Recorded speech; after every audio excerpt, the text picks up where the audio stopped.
Kultivimi i grurit në qarkun fier vijon të shënojë rënje të ndjeshme nga viti në vit. Në Boçovë të njësisë administrative Levan kanë mbetur vetëm 3 kultivues nga 60 fermer që numëroheshin dikur dhe nga 100 hektarë sot kultivohen vetëm 30. Kultivuesi më i madh i zonës Ismet Gega pohon se arsyet kryesore që kanë ndikuar në rënjen drastike të sipërfaqeve të mbjella me grur janë shpopullimi masiv dhe mungesa e tregut. Sipërfaqet e grurit kanë rënë dhe arsyet e rënies së sipërfaqeve të grurit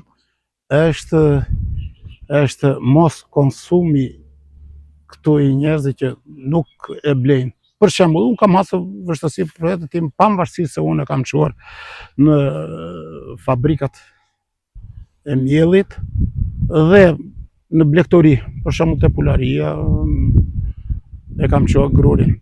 Kjo tregon që nuk ka konsum të brendshëm. Ndërkohë në Shën Pjetër të njësisë administrative Levan kanë mbetur vetëm 7 hektar nga 180 që kultivoheshin dikur. Shteti e ka më mirë të mbush kamionët me miell nga Serbia, thot kultivuesi Mili Sako, ndërsa grurin vendas e nxjerr jashtë standardeve. Sot kanë humbur gati 80% e kultivuesve. Kemi ngellur një 3-4 veta ne që punojmë, marrim tokat me qira, që akoma po i marrim një tokat.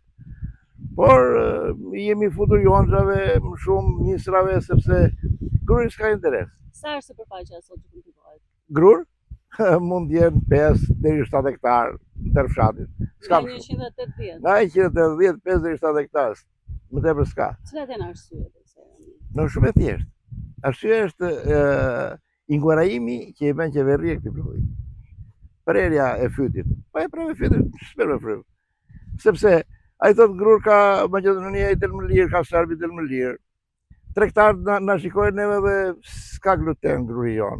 S'ka gluten njerëzve, po pleun e duan ato shesin. E marrin pleun, se do i hedhin tira gjërave.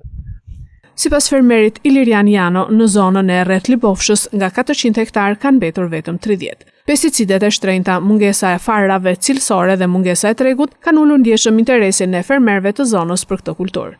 Farat kanë qenë të dobta, rendimentet kanë qenë të ulta, shpenzimet kanë qenë të mëdha. Këto kanë ndikuar që sipërfaqja të ulet.